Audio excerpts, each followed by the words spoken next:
वो 80 लोग कौन हैं हमें नहीं पता, कहाँ है, या थे भी, या 440 भी थे कि नहीं थे। लेकिन जब प्राइम मिनिस्टर कह रहे हैं कि 440 थे और प्राइम मिनिस्टर ही बता रहे हैं हमें कि 439 हमने बाजियाब करवा ली हैं, तो बाकी इस 80 लोग कहाँ गए? 21 अगर लोग शहीद हो गए तो सवाल ये पैदा होता है कोई चीज़ हम सीरियसली नहीं करते। सब चीज़ें हो गई, अभी बल्कि हमारे यूएन में जो मुस्तकिल मंदूब हैं वो भी कह रहे हैं कि हम करारदाद लेकर आ जाएंगे, भारत को एक्सपोज करेंगे, ये करेंगे वो करेंगे, बस बातें यही तक हैं। ये अजीत डोवल साहब ने, उससे पहले की बात है जब ये नेशनल सिक्योरिटी एडवाइज़र बने थे, जब ये नेशनल सिक्योरिटी एडवाइज़र बन भी गए थे, मेरी अपनी इनसे मुलाकातें कई हुई, उन्होंने कई बार इस किस्म की बातों का की कि जी हम भी आपको यह है, अगर आप हमें जम्मू और कश्मीर में कर सकते हैं, मकबूजा जम्मू और कश्मीर, हम तो आपको आपके लिए बलूचिस्तान में प्रॉब्लम्स क्रिएट कर सकते हैं। अब देखिए जब से ये जय हिंद, स्वागत है दोस्तों आपका हमारे चैनल पर एक और लेटेस्ट वीडियो में। तो दोस्तों वीडियो को लास्ट तक जरूर देखिएगा, वीडियो काफ़ी इंटरेस्टिंग होने वाली है। किस तरह से अब्दुल बासुत, आपने देखा होगा इंट्रो में कह रहा है कि हम केवल बातें ही करते हैं, इसके सिवाय हमारे पास करने जाने को कुछ भी नहीं है। ये दोस्तों सारा मामला जो अब ट्रेन हाईजैक हुई थी उसको लेकर किस तरह से पाकिस्तानी मीडिया खुद ही पाकिस्तानी गवर्नमेंट और पाकिस्तानी आर्मी की धज्जियां उड़ा रहा है। क्योंकि दोस्तों पाकिस्तानी आर्मी तो आपको पता ही होगा, ये गले वाली आर्मी है, पाकिस्तान में बिजनेस करना जानती है और पाकिस्तानियों का आए दिन किस तरह से पाकिस्तानी आर्मी खून चूसती है टैक्स वसूल के, और उसके बाद दोस्तों पाकिस्तान के जर्नल पाकिस्तान से फरार हो जाते हैं।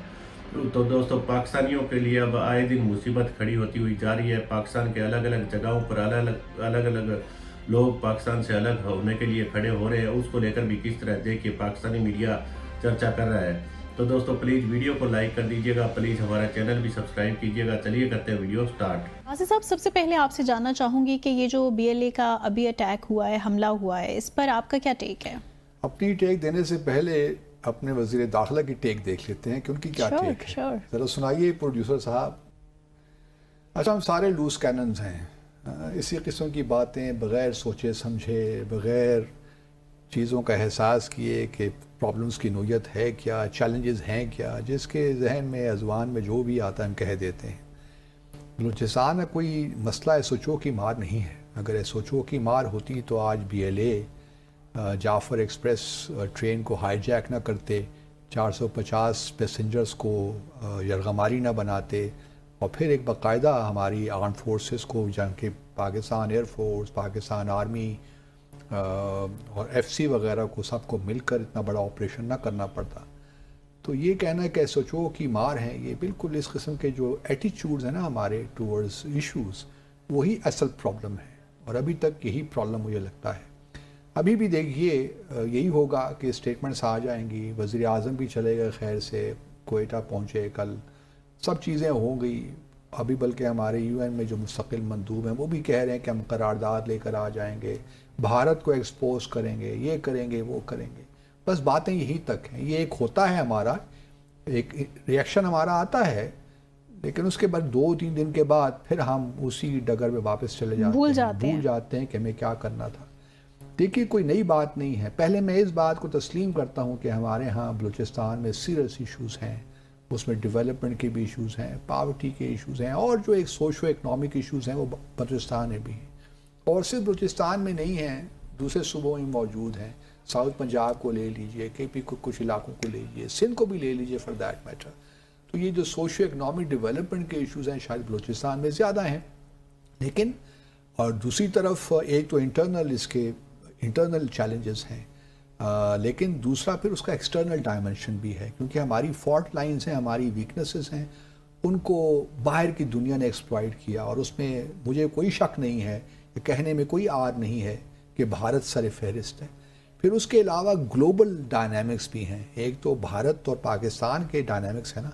देखिए मुझे याद आता है कि शास्त्र यूनिवर्सिटी में तमिलनाडु में जो इस वक्त भारत के नेशनल सिक्योरिटी एडवाइज़र हैं अजीत डोवल, उन्होंने एक बयान में के ज़माने में कहा था, अगर है शॉर्ट तो सुना दीजिए जी। यूनिवर्सिटी गए हुए थे तो बलूचिस्तान के बारे में उन्होंने क्या कहा था। ये सिर्फ यूनिवर्सिटी की बात नहीं है, तो अजीत डोवल साहब ने, उससे पहले की बात है जब ये नेशनल सिक्योरिटी एडवाइज़र बने थे, जब ये नेशनल सिक्योरिटी एडवाइज़र बन भी गए थे, और मेरी अपनी इनसे मुलाकातें कई हुई, उन्होंने कई बार इस किस्म की बातों का की कि जी हम भी आपको यह है, अगर आप हमें जम्मू और कश्मीर में कर सकते हैं, मकबूजा जम्मू और कश्मीर, हम तो आपको आपके लिए बलूचिस्तान में प्रॉब्लम्स क्रिएट कर सकते हैं। अब देखिए, जब से ये 11 तारीख को ये हुआ ना ट्रेन का मामला, उस वक्त से लेकर भारत के मीडिया में बिल्कुल एक लिहाज से खुशी का समा था कि ये हो रहा है। और मैं अभी भी बार बार यही कहता हूँ कि मुझे कतन कोई शक नहीं है इसमें कि BLA हो, BRA हो, डॉक्टर महारंग बलोच हो, ये सारे जो ओवरनाइट सेलिब्रिटीज़ दुनिया में बन गए हैं और इनके इंटरव्यूज़ आ रहे हैं और कवर फोटोज़ आ रहे हैं जर्नल्स में और जरीदों में, तो ये कोई ऐसी वैसी बात नहीं है। एक तो पाकिस्तान भारत के प्रॉब्लम्स हैं, हमने कमांडर कुलभूषण जाधव को भी गिरफ्तार किया था, उसके बाद क्या हुआ? कुछ भी नहीं हुआ। अभी तक वो उस वाक़े को कितने 2016 में हमने गिरफ्तार किया, आज हम 2025 में बैठे हैं, तो उसकी मर्सी पटिशन ही तो कर दीजिए। आपने डॉसियर्स बनाए थे बड़े बड़े, वो कहाँ सारे गायब हो गए। और फिर कोई जो है कोई पॉलिसी नहीं है कि हम भारत को एक्सपोज करें।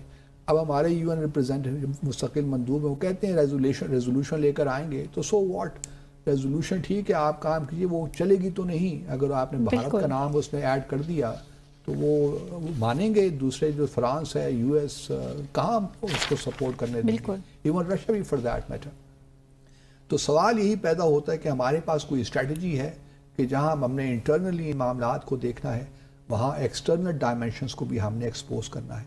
फिर ये बात भी रहे कि ग्लोबल लिस्ट का भी कॉन्टेक्स्ट भी है कि अमेरिका हो, भारत हो, ये सारे जो हैं CPEC के ख़िलाफ़ हैं, BRI के ख़िलाफ़ हैं, वो बलूचिस्तान को स्टेबलाइज होने नहीं देना चाह रहे। तो ये तो मामलात, और चाइना को भी देखिए ना, बार बार BLA के लोग चाइना को धमकियाँ दे रहे हैं कि गवादर को हम नहीं बनने देंगे, पोर्ट डिपो गवादर को हम फंक्शनल नहीं होने देंगे। तो असल टारगेट वो भी है। और फिर दूसरी तरफ अगर आप भारत का नैरेटिव देखिए तो बड़ा क्लियर है, वो कहते हैं, वो इस्तेमाल ही करते हैं ऑक्यूपाइड बलूचिस्तान, एज इफ के बलूचिस्तान हमारा पाकिस्तान का हिस्सा नहीं, हमने उस पर कब्जा कर रखा है, जिससे इन्होंने जम्मू और कश्मीर का काबिज हैं। वो इन दोनों का मुवाजना भी करना शुरू कर देते हैं किसी न किसी हद तक। पहले तो मैं ये बात अपने नाज़रीन, क्योंकि हमारे यहाँ पाकिस्तानी में कोई भारतीय चैनल्स पे जाकर इसी किस्म की बातें करते हैं, मैं तो हैरान होता हूँ। और 2-3 बलोच डिसिडेंट्स उन्होंने बिठाए होते हैं चैनल्स पे, वो एक अहमद मस्ती खान हैं, हरबे आर मरी टाइप लोग, ये जो हैं बरामदा बुख्ती टाइप, इस किस्म के लोग वहाँ मौजूद होते हैं। अब सवाल ये पैदा होता है, कहते हैं कि जी ऑक्यूपाइड है। बाबा किस तरह ऑक्यूपाइड है? कोई तारीख़ आपने पढ़ी है कि जी ज़बरदस्ती एक्सेशन लिया गया था बलूचिस्तान खान अफ़क़लात का, लेकिन ये भूल जाते हैं कि लज़बेला, खारान, मकरान, इन्होंने तो एक्सीड कर लिया था पाकिस्तान, और वो भी कायद आज़म ने उनको कन्विंस किया तो उन्होंने एक्सीड कर लिया। और ये जो 2 प्रिंसिपल्स थे, कॉन्टिग्यूटी और पॉपुलेशन, वो तो बिल्कुल पाकिस्तान की हक में था। अब भारत को तो ज्वाइन नहीं कर सकते थे ना बलूचिस्तान के लोग। दूसरा ये मामला है कि अगर मुआवजा करना है बलूचिस्तान का भारत को, तो उन स्टेट से करे जहाँ पे इस वक्त इंसर्जेंसी चल रही हैं, वो 7 सिस्टर जो नॉर्थ ईस्टर्न स्टेट्स हैं, उनके साथ मुआवजा बनता है। बिल्कुल जम्मू और कश्मीर के साथ नहीं बनता। जम्मू और कश्मीर तो इंटरनेशनल डिस्प्यूट है, UN सिक्योरिटी काउंसिल रेजोल्यूशंस हैं, सब कुछ है, वो तो एक अलग मामला है। अगर आपने मुआवजा कंपैरिजन करनी है तो खुदारा फिर इसके साथ कीजिए। लेकिन कमिंग बैक टू पाकिस्तान, हमारे यहाँ जो एटीट्यूड्स हैं इनको ठीक होना। अभी भी देखिए, कहते हैं कि जी 339 हमने बाजियाब करवा दिए, 21 लोग शहीद हो गए, बाकी गैप आ जाता है 21 लोगों को निकाल के, तो 440 अगर लोग थे तो 80 लोग और कहाँ हैं, उनके बारे में कुछ पता नहीं है। तो हमारा अभी भी जो स्टेट का नैरेटिव है उसमें कॉन्ट्रडिक्शन है। एक वो 80 लोग कौन है हमें नहीं पता, कहाँ है, या थे भी, या 440 भी थे कि नहीं थे। लेकिन जब प्राइम मिनिस्टर कह रहे हैं कि 440 थे, और प्राइम मिनिस्टर ही बता रहे हैं हमें कि 439 हमने बाजियाब करवा ली हैं, तो बाकी इस 80 लोग कहाँ गए? 21 अगर लोग शहीद हो गए। तो सवाल ये पैदा होता है, कोई चीज़ हम सीरियसली नहीं करते। मेरा सिर्फ प्रॉब्लम ये है। और अभी भी देखिए, कोई ये नया प्रॉब्लम तो है नहीं, जैसा मैंने पहले कहा, कई दहाइयों से ये चल रहा है, कितने ऑपरेशंस भी हुए।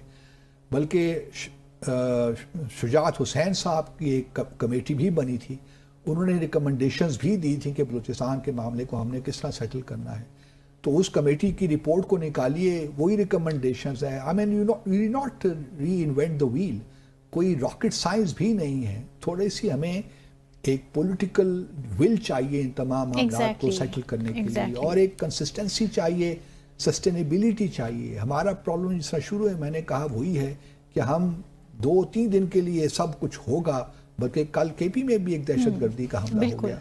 तो सवाल ये पैदा होता है क्या हमारे यहाँ कोई स्ट्रैटेजी है? वो कहते हैं जी कि नया हम नेशनल एक्शन प्लान लेकर आएंगे।